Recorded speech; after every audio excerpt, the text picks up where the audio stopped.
Good day. Welcome to the Bulletin. This Women's Month. We are celebrating Women's Month for the whole month of August. And with me, I have Col Vena Sigo. Yes. I'm saying it slow, so I make sure I'm saying it.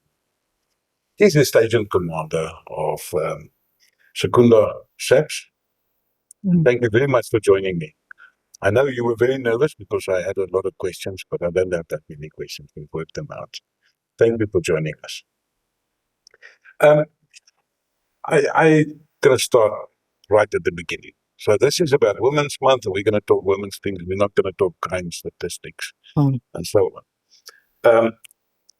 What inspired you to become a police officer? Firstly, let me say I joined SAPS in 2002, which was very late in my age, according to my age, because I didn't have a job then, and I was almost 30 years unemployed. I'm going to say anything about that. It was very late, and I was almost 30, so I was looking for a job. Yeah. But immediately when we joined and being at the college, then it started to grow in me and to know that actually I've got an authority here in South Africa. But being in the police forces is something, because there's something with a uniform. Yes. It's something to be proud of. Yes. Yes. Now, of course, when you became a police officer, there were some challenges. Being a female in a male-dominated world, what challenges did you face? The biggest challenges that you faced? The biggest challenge is where we are being underestimated, where we are still being seen as the people that's supposed to be in the kitchen, not to be in the forefront. And remember, as the commander, you are in charge of 90% of your colleagues are male dominated. So now you go to them and you tell them that this is how I want it to be done. And remember, at home, those are the people that tell their families that this is how I want it to be done. Yeah. So it is really, yes. Okay. Yes, yeah, that I is think really a that's challenge. very difficult. But I'm also dealing with you for quite a while now. I've seen that it doesn't look like that makes any difference. You know, they've accepted you. There might be one or two that don't, but I think they've accepted you. And I think you've put your stamp on the room and you've got them there. Anyway, whatever that I'm doing, I don't take it from me personally. It is written. We are guided by National Instructions, Criminal Procedure Act. It is not like this is what I want to be done. This is how it should be done. Yeah, you're not rewriting the book. Next. Then, during this period of yours, and we should have actually asked this at the end, but I'm going to ask it at the beginning. What are you most proud of all your achievements that you've now achieved from 2002 up to now? What is the one thing that stands out as a female, first of all, but also in your career as the thing, if even anybody asks you, you're going to say the same thing again? What I love the most is when I arrive in the place, then I make a change. That's the first thing. And secondly, when you listen to those that never had an opportunity to be heard, those that you call the West people, those are the people that I normally go and listen to them to find out how did they become the West people. And in most cases, they always become the best. It's just that I cannot name few of them that were the West. Now they are the best. But you mustn't do that. Somebody will be cross, because they might be the West now. Yes. So if you look at the roles of women in the police and so on, how do women contribute differently than men to the police force? Firstly, it's emotions. As women, when you deal with the matter, we listen. Unlike men. Yeah. I'm not saying men are not listening, but we listen and we also attach the emotions in that and put ourselves in their shoes.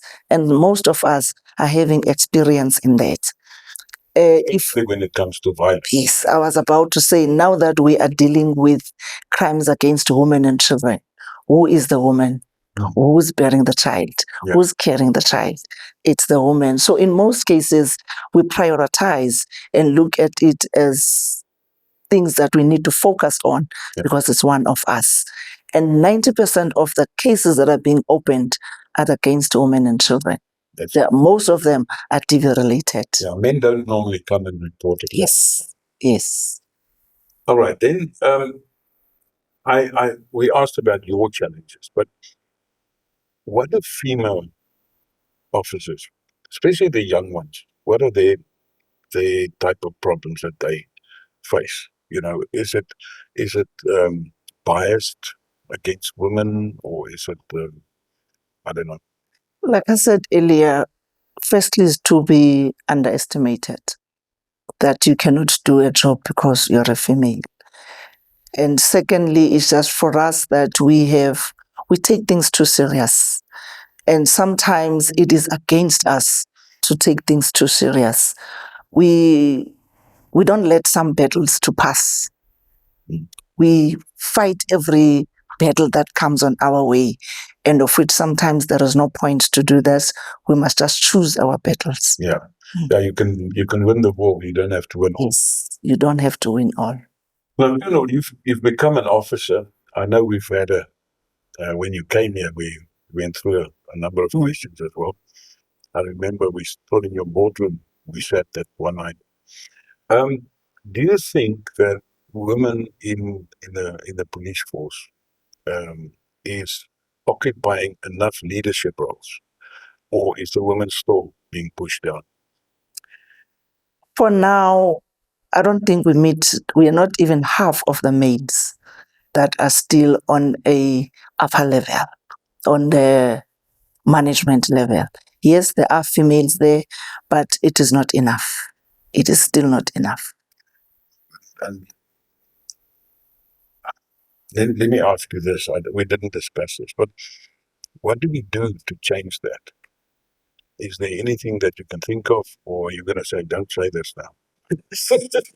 I would say if we can just, I don't want to say do as men do, just be responsible and just do things according to the books. Yeah. And also be proud of ourselves, fix each other's crown, assist one another.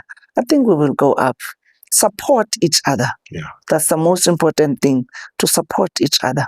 You've mentioned a few times going to the book, and I like that because a lot of people would like to rewrite their now and so on. And the book is written for a reason. And if you follow the steps, there should be no problems. True. Now, we come to another question that I actually like to ask. This one about family life and police life, because you have a family and you have a home family and you have a police family. Yes. How do you balance them? I don't want to lie to you, it is difficult, especially when you come to the place that you are the only family. You don't have anyone else around you. It is really difficult. Sometimes you must be at the station 1800 hours. You must be at the station 6 a.m. You must go and visit the scenes midnight, and you've got a child with you. It is not easy, but the important thing is to plan. Yeah. Because I know by now that at any given time, I can receive a call to go to the station. I must go and attend the scene at any given time. What is important is I'm getting it done. I'm getting it done. And it doesn't seem like it's affecting you mentally, because you're still the same person when I met you the first time. No, it doesn't affect me at all. All right, so we've got a few things left. Now, we're on to women's month. Women's. Yes. I said wrong. I said women's month, women's month. It's women's month, then I'm not going to spell it. What does it mean to you personally to have women's month? To me, this is the only time that we shine as females. I think last week we had the operations as women only, so that we can also prove to us, not to other people, prove to us that we can do it. We did it last week, and we are doing it again next week up until the last day of this month, that we are doing as women our own operations, yes, for sure, we will have 3 or 4 men around us. If we have roadblocks, we cannot let men go without being searched. We search everybody. Yeah. So meaning we'll need men to search those Right. men that will be there, because according to the Criminal Procedure Act, we cannot search the men. So, but women must be more on those operations. We prove it to them several times that we are there and we can make a change. Well, I'll talk to you afterwards, but I'm going to make sure that I'm at one of these operations. Yes. I think what I wanted to ask now, very close to, because I wanted to ask about women's achievements. But if I can ask you about women's achievements within in Secunda Station, because this is where you're stationed, how is your women in here doing? How good is their achievements that they're actually getting to? I've not dealt with any women that I can say, yo, she's not doing a job here as a police officer. You know, they're always doing it nicely and strict and so on. But I think from a commander point of view, how's your women shining in the station? I would say they shine. We support one another. That's one thing that we first started with, just to have us first before we go out. And remember, a happy member, is the happy community. Yeah. And a happy community is a happy commander. Yeah. So I would say the members at the station, for now, I haven't received any complaints. And what also assists us is just that we never invited you to our morning prayers. Most of those prayers are led by females. And most people that attend are females. It seems like the female are the backbone of the station. I don't want to say that because my management is males. We can say that. This is Women's Month. This is Women's Month. True. But for sure that those are the people that I lean on. Yeah. And you're right. You know, we had a celebration on the weekend for Women's Month, and my colleague there said that, and which is an old cliche, but she said the man is the head of the house, but the woman is running the house. Is the neck, and she's turning the head where it should be. Controlling it. All right. So, what message do you think we can give to young girls that is now embarking onto what do you call it, a new career and so on, and resilience and leadership, you know, taking that into consideration, because you have to be quite resilient to succeed in the police. The first thing that I would love to say is that we talk too much. It's time to listen. Let us listen. And let us have a vision. Let us know what is the reason for us to be here. We cannot change everything, even the ones that are not, we cannot change even things that are still going right. It's not for us to change everything. Let us only change where there's a need. Some of us will have a point to say, let me change everything so that we show that I'm here. There is no point to do that. Let's just focus. Yeah. Stay focused and study. That is also the most important thing. And familiarize ourselves with technology. We are on the 21st century now. Let us not be one of those that will be asking the secretaries to do everything. Let us do the job. Let us get focused. I like the thing that you said, studying, because I think a lot of people think you go to the police, you never have to study again. You'll go forward and become an officer and things like that. But it's not like that. It's not like that. I know. It is not like that. Yeah, it's hard work to get to where you are.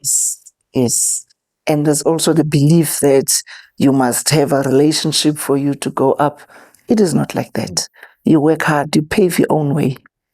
Yeah, you're the maker of your own destiny. True. Now, Colonel, there's one thing we love when we discuss this, you and I. But this one I want to ask. And we hope we're not stepping on toes here. If there's one thing you can change to empower women more in the police, what would that be? Favoritism. Most of us, I don't want to use the word that we are not doing these things because we want to be loved. We do things correctly so. And there is still that people want to take people that if we can take people because of their knowledge, because of their hard work, not because we are looking for kickbacks or we are looking for favors, I think we will take this place further. Colonel, thank you very much. I really appreciate that. And on the Bulletin side, we've had a good relationship so far, and I'm sure we're going to build on that. Yes. And next time, I think next year we'll talk to Brigadier. Mm. I don't know how In Jesus' name. I don't know how you study. Receive. Not what that was. But thank you very much for the interview, and thank you for your time. Because I mean, you are very busy. They are renovating in your area. Yeah. I think I was there on Monday. Mm. I was there on Friday. And there was No, they one are in the still office. renovating. Yeah, there was no one in the office, and you were busy with a whole strategic meeting. So you are extremely busy, and to take time off to come and talk to me about being a woman in the police, thank you very much for that. Thank you. Yes, there was no Friday. We were busy with the annual operational plan, which involves everybody at the station so that everybody can know where are we now, where are we standing now. But thank you very much for coming. Thank you. Thank you for watching the Bulletin. Thank you.